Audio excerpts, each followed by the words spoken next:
The claims process, they are notorious for having like gotcha moments and being like, oh, you didn't follow this rule, we're going to deny your claim. The platform's really only designed for base level sedans or cars that are really designed for Uber driving. Hello and welcome back to Car Renting University. I am your host, Alex Withrow. Today we're going to talk about what is the difference between Turo and Hyrecar, which is better, what are the pros and cons of each. I see a lot of interest in both of these platforms online. Before I get into that, click below, grab the 5 things you must do before starting a car rental business. It also comes with the Car Share Growth Guide, which gives you a city by city breakdown of which car share platform is strongest. You don't want to miss it. Give this channel a subscribe, give it a like. I always appreciate that. Like I mentioned, there's been a lot of interest I've noticed online between Turo and Hyrecar. A lot of people researching these two platforms and looking into whether or not they should start a business and run them through these platforms. As someone who has been in the car rental, car sharing game for about 8 years now, I initially started with Hyrecar. So I've known Hyrecar almost 8 years, about 7 years right now. And I can tell you,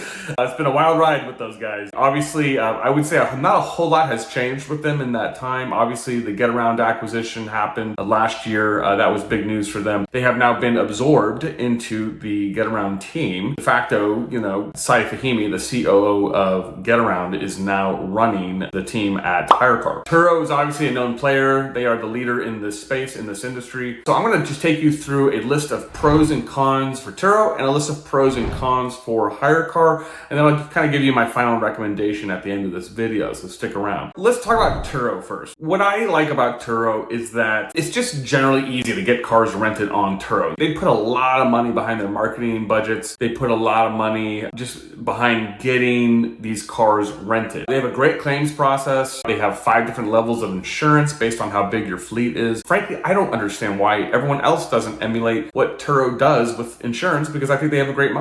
Also, they have great brand recognition. The car sharing industry in general is still relatively unknown. Pretty much most of the public does not know who Getaround is. They don't know who Hyrecar is. They've heard of Uber, obviously, but they don't know Uber car share. Really, Turo is the only company in this space that has some level of brand recognition. But even still, probably I would say about half the population does not know who Turo is or what car sharing is. Whenever I have this conversation with people, usually they don't know what this is. Another nice thing about Turo is that it pretty much works all throughout cities. Whether you're in a downtown area or the suburbs, you can get bookings pretty much wherever you are, and that's a nice contrast to other car share platforms. Their clientele is very respectful and very good with your car. They do require the car to be spick and span clean, but I will say they probably have the best clientele out there. The system is very tight in that regard. Another nice thing about Turo is that it's great for a diverse range of models. You can put exotics up there, you can put luxury cars, you can put crappy cars up there. It doesn't really matter. Most of them will rent on Turo, which is great. Pretty much any type of car, whether it be a cheap car, expensive, luxury, whatever, most of them do pretty well on Turo. And also fast payouts. As soon as you get your money from the customer, they send it to you within 2 or 3 business days. We love fast payouts. That's great for managing cash flow if you have a business. Cons of Turo, and they have kind of worked on some of these over the years. The handoff process is fairly clunky. It's gotten better over the years, I will say. In the old days, you had to take a picture with someone, meet them with their ID, upload that, let them into the car, give them the keys. The whole thing was kind of a whole lot. They had to adjust that during COVID just because nobody wanted to meet with people in person during COVID. Now they have the lockbox system. The hosts will get your ID over the chat, give you the instructions on how to access the lockbox. It is what it is. I will say there is a fair amount of saturation on Turo because Turo is the clear leader in this space. There is a lot of saturation. It depends on the model of the car. Obviously, there's been a lot of saturation of Teslas on Turo, which obviously that compresses margins and that brings a lower daily booking rate. So, just keep in mind that 80% of the people who are renting their cars on Turo really only have 1 or 2 cars and they're just trying to pay off their monthly auto loan. That classifies probably about 80% of Turo's users who are hosts. The other 20 are small fleet operators. Another thing is that, and I've mentioned this previously, heavy maintenance requirements. So when you are renting your cars on Turo, you gotta wash them, you gotta make sure they're vacuumed, they gotta smell nice, no weed smells, no smoke smells. That is something that has to be really you gotta really cross your T's and dot your I's on that component of Turo renting, because that's a very important thing. It also requires more communication with the renter over the chat, which is a little annoying, but it is what it is. It's not too bad. Overall, I think that Turo is a pretty solid way in which to run and scale an auto fleet, or you can mix it into your strategy, right? For my taste, I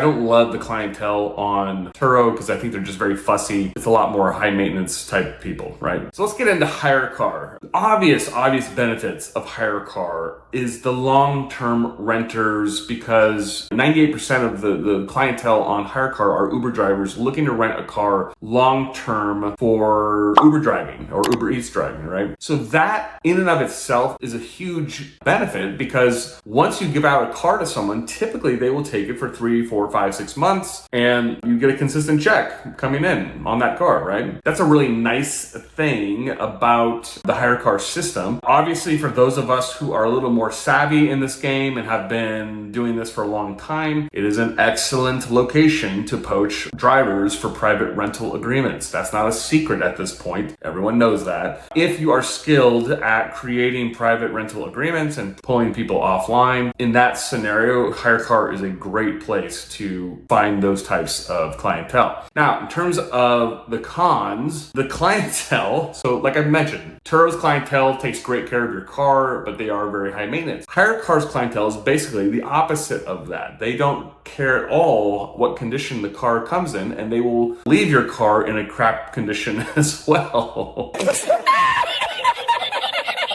So you just have to understand that with Hyrecar, there's a very high incident rate, a very high accident rate. Probably 1 out of every 3 renters on Hyrecar probably has bad intentions for your car. You have to vet these drivers hard on Hyrecar. So if you don't know how to vet drivers, I've got a video about that on my channel. Or if, some of you have hired me personally to vet drivers because you don't want to screw it up. I have a PhD in vetting Hyrecar drivers. So that is really important with dealing with Hyrecar drivers, is really getting the right people to take your car for long periods of time. I would definitely recommend background checks. You need to see their driver's abstract. Does Hyrecar do any of these vetting checks? No, they don't. It is what it is. With Hyrecar. If you can, ride the dragon correctly with a Hyrecar, then congrats, you'll make a lot of money. If you can't, congrats, you'll get your car wrecked.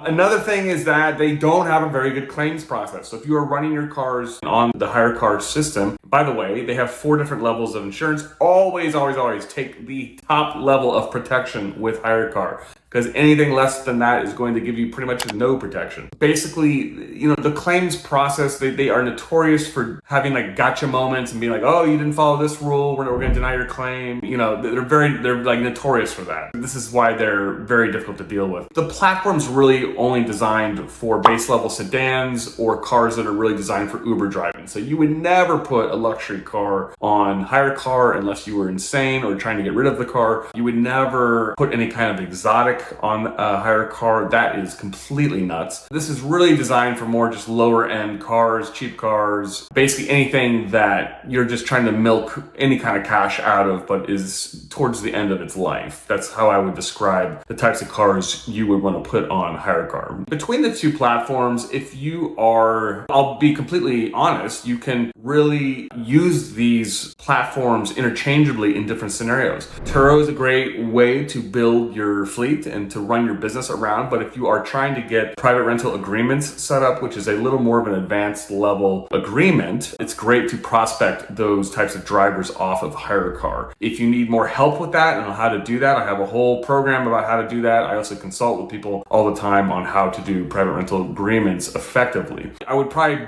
build my fleet and business around the Turo platform, but I would use Hyrecar sparingly to peel off drivers whenever I feel like I found a good driver for a private rental agreement. That's basically how I would use the two platforms. But obviously they've both been around for a long time. They're both still going, and these two platforms are probably to have the two best brand awarenesses of the car sharing industry. Before I go, click below, grab the 5 things you must do before starting a car rental business. Give this channel a subscribe and a like, and I will catch you in the next episode. Thank you.